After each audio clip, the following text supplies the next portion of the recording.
Pantai Batu Kasah terletak di Desa Cemaga Tengah, Kecamatan Bunguran Tengah, Kabupaten Natuna.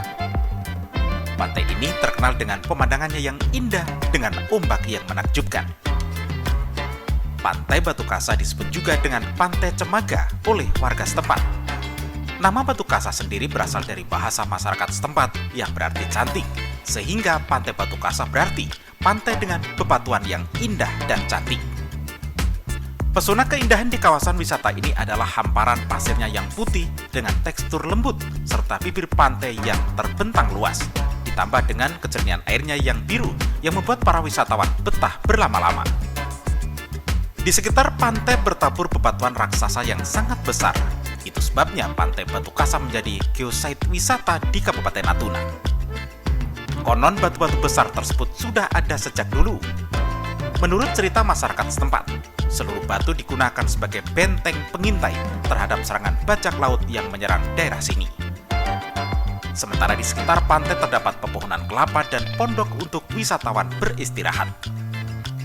Waktu terbaik berlibur ke Pantai Batu Kasah adalah pada akhir pekan dan hari libur. Pengunjung bisa berenang atau olahraga air lainnya di tepi pantai dan bermain pasir. Pantai Batu Kasah merupakan pantai terbaik di Kabupaten Natuna. Untuk masuk ke lokasi ini hanya membayar Rp2.000 per orang, kemudian kendaraan Rp10.000.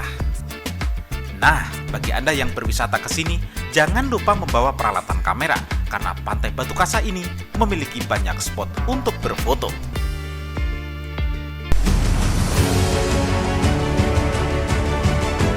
Diakui sebagai geopark nasional tahun 2018. Dengan berjalannya waktu sampai hari ini kita sudah 3 kali aspiring to UGG, UNESCO Global Geopark, tapi dengan kondisi yang ada saat ini, kesiapan kita untuk masuk ke Global Geopark itu tidak mudah. Kedua, yang lebih sulit lagi itu bukan masuknya, tapi mempertahankannya di dalam geopark nasional maupun di geopark internasional atau UGG. Itu kalau dievaluasi setiap tahunnya itu bukan berarti kalau kita sudah di geopark internasional, kalau kita turun downgrade ke nasional, tidak, turun ya habis gitu. Nah, pertimbangan itu makanya kita sekarang sedang menyiapkan geopark Natuna yang hari ini kita memiliki kurang lebih 8 geoset ya.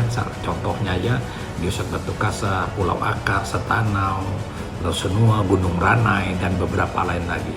Sebenarnya geoset-geoset kita ini cukup mumpuni, dan kita juga bisa menambah geoset untuk geoset-geoset kita di daerah-daerah Natuna ini bisa lebih dari 8, bisa sampai 20 pun bisa, karena masih banyak lokasi kita. Tapi geoset-geoset ini kan bukan hanya geoset top, tapi juga di dalam geopark itu ada namanya geopark itu mungkin secara harafiah itu adalah taman bumi. Tapi di geopark itu ada beberapa unsur biodiversity, culture diversity, geoheritage, dan lain-lain gitu. Jadi beberapa unsur ini juga harus menjadi satu. Nah, salah satunya geoproduk, terus juga culture kita, terus juga biodiversity kita, kayak kita punya kekah, kita punya ikan Napoleon, kita punya biodiversity yang lainnya. Nah, ini harus dikemas menjadi suatu konsep yang disebut dengan geopark tadi. Nah, itu tidak mudah. Nah, paling penting geopark itu adalah konservasi dan pemberdayaan. Ini yang paling penting. Gimana kita melestarikan taman bumi, menjaga taman bumi, tapi juga memberi dampak ekonomi. Nah, ini yang namanya pemberdayaan. Nah, makanya setiap geopark itu dinilai secara holistik, baik itu dari biodiversity, baik itu culture diversity, baik itu geoheritage dan lain-lain, itu juga dinilai secara pemanfaatan secara ekonomi, multiplier effect daripada pelestarian taman bumi tadi memberi dampak ekonomi, makanya pemberdayaan. Nah, paling penting tuh masyarakat. Makanya kalau kita bicara geopark, berarti kita mengedukasi baik itu di seluruh masyarakat di Natuna, mulai dari pejabat sampai ke masyarakat. Makanya di dalam geopark dikenal dengan istilah Geopark to School, School to Geopark. Nah, Geopark ini penanganannya itu tidak bisa parsial, harus holistik, pentahelik. Jadi, misalnya Geopark to School, School to Geopark, ini ada kerjasama BP Geopark dan Dinas Pendidikan. Nanti kayak biodiversity, BP Geopark dan juga disupport oleh Dinas Lingkungan Hidup. Begitu juga dengan Geotrail. Jadi kalau kita datang ke satu tempat, kalau kita orang datang ke Natuna mulai dari bandara, nuansa geoparknya udah nampak, mulai dari gambar-gambar geoset segala macam. Nanti orang masuk ke kota, nanti orang akan lihat di pelang-pelang jalan ada geotrailnya gitu. Misalnya geoset Batu Kasah, geoset Pulau Senua, geoset Gunung Ranai. Jadi bukan hanya RSUD, kantor bupati dan segala macam. Jadi itu peran dari Dinas Perhubungan. Nah, juga ada Dinas Perindakop berkaitan dengan pemberdayaan ekonomi kreatif. Di situ ada geoproduk. Nah, bagaimanapun di mana-mana kalau daerah sudah memilih menjadi geopark itu, sudah masuk dalam geopark itu, ya apapun aktivitasnya geopark harus ikut. Apapun kegiatannya geopark harus tampil. Nah, itu dari Dinas Perindakop yang membina nanti pemberdayaan. Nah, begitu juga Dinas Pemberdayaan Desa. Karena geoset kita kan ada di desa-desa. Jadi bagaimana peran dari Dinas Pemberdayaan Desa ini membangun ekonomi kreatif, membangun produk-produk lokal dan juga kesenian-kesenian lokal menjadi supporting dari geopark kita. Nah, ada lagi peran dari Dinas Pariwisata otomatis. Jadi ini perlu kita garis bawahi. Pariwisata bagian dari geopark iya, tapi geopark bukan pariwisata. Nah, selama ini banyak orang nggak ngerti kalau geopark ya pariwisata. Enggak. Nah, cuman bedanya geopark itu kan karena pemberdayaan tadi otomatis kan harus diimbangi oleh kunjungan-kunjungan wisata, karena disitulah ada pemberdayaan ekonomi, ya kan? Geoset kalau nggak dikunjungi, ya nggak ada dong dampak ekonominya. Orang pergi ke geoset, orang bisa belanja, orang bisa makan, orang datang ke Natuna untuk melihat geoset. Nah, yang ada di kita, nah ini kan otomatis membuat nampak ekonomi, baik transportasi, hotel terpakai, mobil, motor dan lain-lain, belum lagi souvenir dan lain-lain. Nah, jadi itu multiplier effect dari geopark. Nah, geopark itu adalah pemberdayaan. Nah, geopark itu sendiri adalah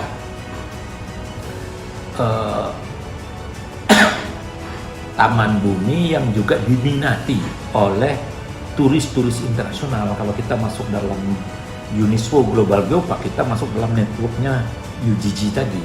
Otomatis orang-orang yang mempunyai minat khusus dalam pariwisata, geopark ini kan wisata minat khusus. Jadi dia punya captive market sendiri, dia punya pasar sendiri. Jadi orang-orang internasional yang mencintai wisata minat khusus ini akan datang gitu. Nah, kita sebagai daerah Natuna juga harus siap untuk itu, karena kita kan juga kita harus akui, kita di Natuna ini kan banyak sekali instansi-instansi vertikal yang ada di daerah. Nah, instansi-instansi vertikal yang di sini baik TNI, Polri maupun lembaga-lembaga lainnya juga harus mendukung geopark. Karena kalau nggak didukung ya geopark ini kerja bersama. Geopark ini seperti penanganan stunting, harus semua terlibat, stakeholder semua terlibat. Nah, baik juga misalnya kayak di kita Dinas Kominfo, bagaimana meng-OTG-kan masyarakat, meng-OTG-kan Natuna. OTG itu istilah orang di geopark ya, orang terpapar geopark gitu. Jadi bagaimana tugas dari BP, Dinas Kominfo meng-OTG-kan masyarakat, meng-OTG-kan anak sekolah, meng-OTG-kan termasuk pejabatnya gitu, supaya geopark itu dimaknai betul-betul seperti yang diharapkan, bahwa konservasi terjadi, pelestarian terjadi, tapi pemberdayaan ekonomi juga terjadi.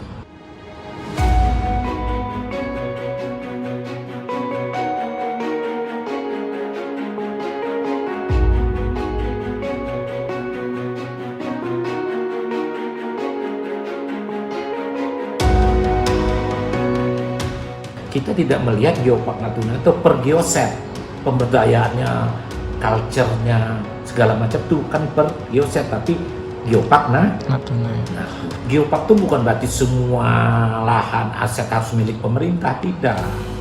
Geopark itu kan taman bumi, kepemilikan itu bisa aja oleh siapa saja, oleh swasta. Tapi kan konsepnya kan kalau di kota besar mana-mana itu kan orang sudah mengerti gitu. Nah Natuna ini ya orang yang punya lokasi di geoset itu berpikir lah kalau masuk geoset ya kapan Pemda baik apa ganti rugi gitu. Jadi mindsetnya masih ke situ. Padahal tidak, kalau di daerah lain ya bagaimana pemberdayaan ekonomi berjalan, infrastruktur terbangun, tapi ekonomi berjalan. Contoh misalnya kan di Batu Kasah, ya yang punya tanah kan senang kalau itu sudah ditetapkan sebagai geoset. Orang wisata tiap datang gitu kan, dia bisa ngelola kebersihannya, dia bisa ngelola airnya, dia bisa MCK-nya, dia bisa ngelola lapak-lapak di situ untuk orang berjualan. Jadi dari situlah ekonomi. Jadi bukan berpikir loh kalau gitu Pemda ganti dong gitu, bukan gitu. Nah ini makanya kita harus edukasi masyarakat juga. Jadi untuk kita masuk ke UGG itu tidak mudah. Kenapa? Nanti oleh asesor-asesor yang datang dari dunia internasional itu yang ditanya itu tentang Geopark itu bukan pengurus BP-nya, bukan Pemdanya, tapi masyarakatnya, anak sekolahnya, ngerti nggak Geopark, ngerti nggak geoset, kan gitu. Nah makanya peran daripada media, pers gitu, ya seperti yang terjadi dengan tugas Kominfo, ya media juga harus mendorong, harus membantu membangun Geopark. Kenapa? Nanti kalau Geopark Natuna ini sampai masuk ke internasional atau UGG atau apa, ini multiplier ekonomi kan untuk semua orang, gitu, tanpa terkecuali. Semua juga bisa menikmatinya gitu. Geoset yang ada itu atau peta bumi yang ada itu, dia kita pertahankan kelestariannya dan kesini. Makanya ada kriteria, makanya asesor nanti akan datang menilai dari aspek geoheritage-nya, dari aspek-aspek lainnya, dari biodiversity-nya, dari culture diversity-nya, dari geoproduct dan segala macam, dan memberi dampak ekonomi apa enggak. Nah makanya keasriannya suatu lokasi itu tidak boleh dirusak, tidak boleh dibangun gitu. Apa dalam tanda kutip membangun sapras itu boleh saja, tapi ada syarat-syaratnya gitu. Nah kalau di geoset itu ada zona inti, ada supporting, zona support. Nah yang di supportingnya boleh aja terbangun, misalnya kita menambah kayu, menambah semen sedikit, tapi di zona inti yang harus tetap nature, itu yang harus kita jaga. Misalnya kayak alipstone gitu kan. Nah mungkin kalau alipstone yang dibuat jembatannya udah nggak bisa masuk, tapi kan batu alipnya itu kan sebagai zona inti masih bisa gitu. Tapi memang alipstone sampai hari ini belum termasuk geoset, karena kemarin ada perdebatan, ahli-ahli geologi itu masih berdebat karena itu sudah dibangun katanya kan gitu. Tapi beda dengan Batu Kasah, beda dengan semua, beda dengan Gunung Ranai gitu. Nah, itu. Kita kan sudah Geopark nasional, kan tiap tahun juga kita dievaluasi. Ini baru kemarin September terakhir, tanggal 31 September itu terakhir deadline kita membuat laporan aktivitas kita, contoh dokumentasi kita, itu yang disebut dengan dosier tadi yang harus kita sampaikan. Nanti kira-kira awal tahun nanti mereka asesor nasional kan datang sini melihat benar nggak laporan kita itu, bahwa kita aktivitasnya kayak kemarin kita ada geofishing, kita ada georan, kita ada itu. Nah terus nanti kan dia akan cek, dia akan lihat dokumentasinya segala macam, segala bukti-buktinya ada apa enggak. Nah nanti dia lihat, dia akan evaluasi, kalau gitu Natuna masih tetap dipertahankan sebagai Geopark nasional. Nah, nanti kita juga untuk didorong ke UGG, UNESCO Global Geopark itu juga punya persyaratan-persyaratan yang tidak ringan gitu aktivitasnya. Terus kemitraan kita juga dengan, makanya kemarin ada acara di Makassar yang kita buat MOU dengan dua Geopark nasional maupun Geopark internasional untuk kerjasama. Jadi kita juga harus ada kerjasama Geopark to Geopark gitu. Nah, baik, nanti kalau kita mau ke internasional ya kita juga harus punya mitra dengan Geopark internasional gitu. Nah, di Riau dan Kepri itu Geoparknya hanya ada di Natuna.